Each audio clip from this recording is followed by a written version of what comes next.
যিশু ঈশ্বরপুত্র মানব হলেন। যিশু সম্পর্কিত পরবর্তী সত্য যাহা নিয়ে আমাদের চিন্তা করতে হবে তা হল তিনি সম্পূর্ণভাবে মানব ছিলেন। আসুন এই সত্যকে আমাদের মনে প্রবেশ করাই। যিশু ঈশ্বরপুত্র মাংসে পরিবেষ্টিত ছিলেন। যিশু ছিলেন, আছেন এবং সর্বদা ঈশ্বরের পুত্র থাকবেন, কিন্তু তিনি তার জন্মের মাধ্যমে মনুষ্যপুত্র হলেন। ফিলিপিও 2:5-8 পৌল বলেছেন যে যিশু কিভাবে স্বর্গ ছেড়ে এই পৃথিবীতে এলেন। দেখুন কিভাবে যিশু স্বর্গ ছেড়ে এসে আমাদের মতো হলেন। প্রথমত তিনি স্বর্গ ছেড়ে এলেন, তাহার পিতার অসীম প্রেম ছেড়ে আসলেন।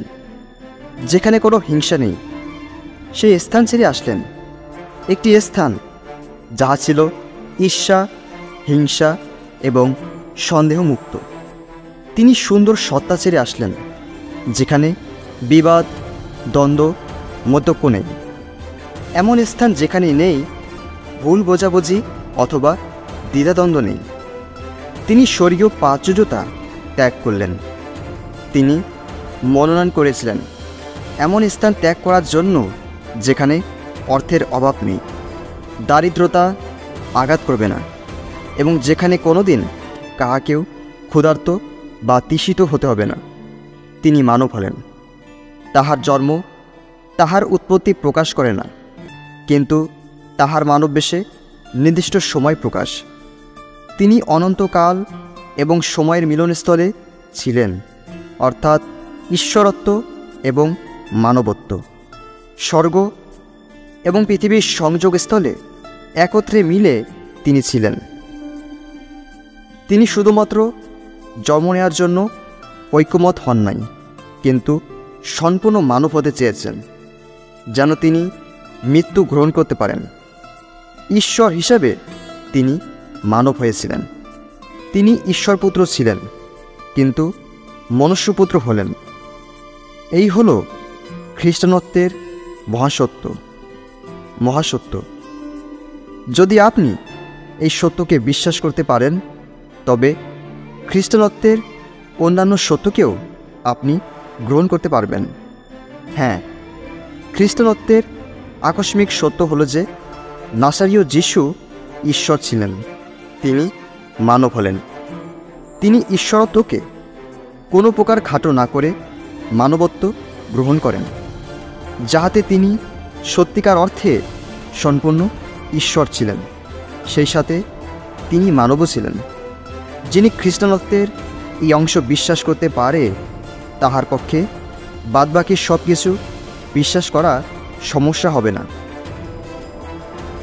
যোহন 1:14 যোহন লিখেছিলেন, আর সেই বাক্য মাংসে মূর্তিমান হইলেন এবং আমাদের মধ্যে প্রবাস করিলেন।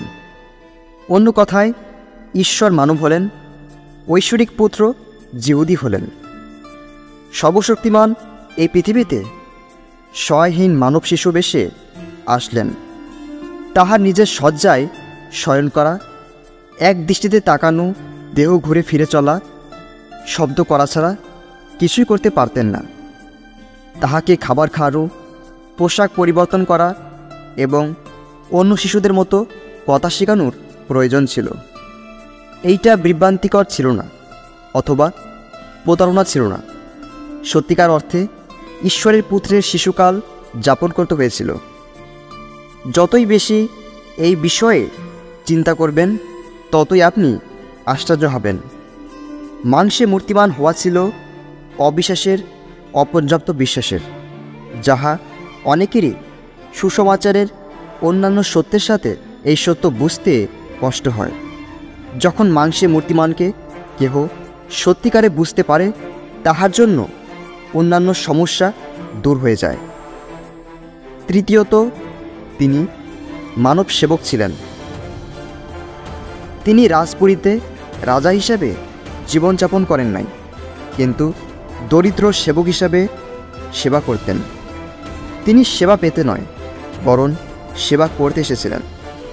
তিনি আমাদের দেখাতে এলেন ঈশ্বর কেমন এবং সত্যিকার মানবত্ব কেমন। চতুর্থত, তিনি মৃত্যুকে বরণ করলেন। মৃত্যুকে গ্রহণ না করলে তিনি পরিপূর্ণ মানব হতে পারতেন না। তিনি মানবের সাথে সহমানব হিসাবে নিজেকে পরিচয় করালেন। তিনি সবচেয়ে জঘন্য কুরিশীয় মৃত্যুর মতো মৃত্যুকে গ্রহণ করলেন।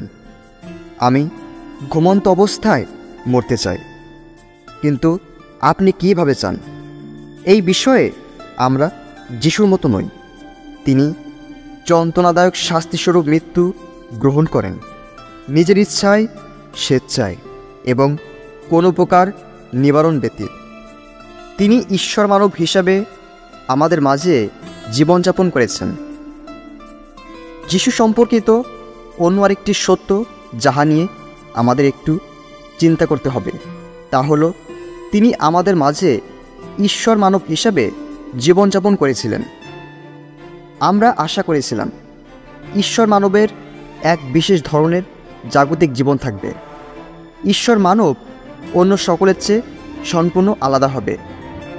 আমরা আশ্চর্য হব না যদি মথি, মার্ক, লুক এবং যোহন তাহার জীবনকে, যাহারা জাগতিক জীবনযাপন করেছিলেন, তাহাদের চেয়ে ঊর্ধ্বে তুলে ধরে দেখিয়ে থাকেন। যদি ঈশ্বর মানব হয়ে থাকেন, তবে তাহার বিশেষ ধরনের জন্মের প্রয়োজন হবে। তাহার জন্ম তেমনই ছিল। মথি ও লুকের লেখা সুসমাচারে তাহা উল্লেখ করেছেন। তিনি কুমারী মরিয়মের গর্ভে জন্মগ্রহণ করেছেন। তাহার একজন জাগতিক মাতা ছিলেন, কিন্তু জাগতিক পিতা নয়, কারণ তিনি পবিত্র আত্মার দ্বারা গর্ভে এসেছিলেন। আমরা আরও আশা করব যে তাহার জীবন বিশুদ্ধ হবে, যাহার কাছে থাকবে আধ্যাত্মিক শিক্ষা, যাহা মরণশীল মানবের দ্বারা পাওয়া সম্ভব নয়। আশ্চর্যের কিছুই নাই যখন আমরা পড়ি যে তাহার মতো করে এমন কথা আর কেহ কখনো বলতে পারে নাই।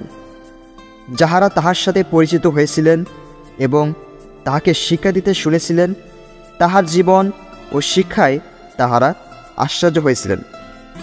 যদি তিনি মাংসে ঈশ্বর ছিলেন, তবে কেন আমরা আশ্চর্য হব যে তাহার মানবের ক্ষমতার ঊর্ধ্বে ক্ষমতা দেখিয়েছিলেন? তা হল আশ্চর্য কাজ। আমাদের বলা হয়েছে যে তিনি এমন আশ্চর্য কাজ করেছিলেন যাহা তাহার শত্রুদের কাছেও মনে হয়েছিল যে ইহা প্রকৃতির ঊর্ধ্বে এবং ক্ষমতার বাইরে। যোহন 11:43 এবং তার 44 পদে দেখি যে তিনি মৃতকে জীবন দিয়েছিলেন, অন্ধদের চোখ দিয়েছেন। মার্ক 8 বলা হয়েছে তিনি স্বল্প রুটি ও মাছ দিয়ে বহু সংখ্যায় পরিণত করেন, এবং যোহন 6 তা আমরা দেখতে পাই। আসল কথা হলো যে তাহার এই সমস্ত ক্ষমতা আমাদের কাছে কখনোই অদ্ভুত মনে হয় না। তিনি তো সব কিছু তৈরি করেছেন এবং প্রতিপালন করেছেন। আমরা কি আশা করি না যে তাহার মৃত্যুটা পৃথিবীর ইতিহাসে সম্পূর্ণ আলাদা একভাবে হবে? কারণ ঈশ্বরের ক্রুশে মৃত্যু হবে সর্বকালের আশ্চর্য কাজ। সুসমাচারে দেখা যায় যে তাহাই হয়েছিল। যিশুর মৃত্যুতে আকাশ অন্ধকারে ঢেকে গিয়েছিল, ভূমিকম্প হয়েছিল, মন্দিরের পর্দা চিরে দ্বিখণ্ডিত হয়েছিল এবং কবর খুলে গিয়েছিল।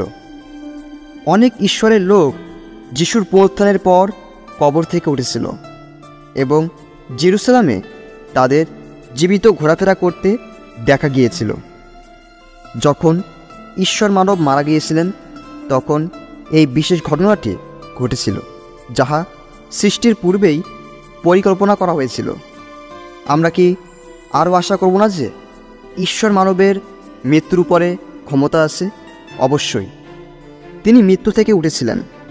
তাহার জীবনের এই ঘটনাটি একটি পরিষ্কার ঘটনা।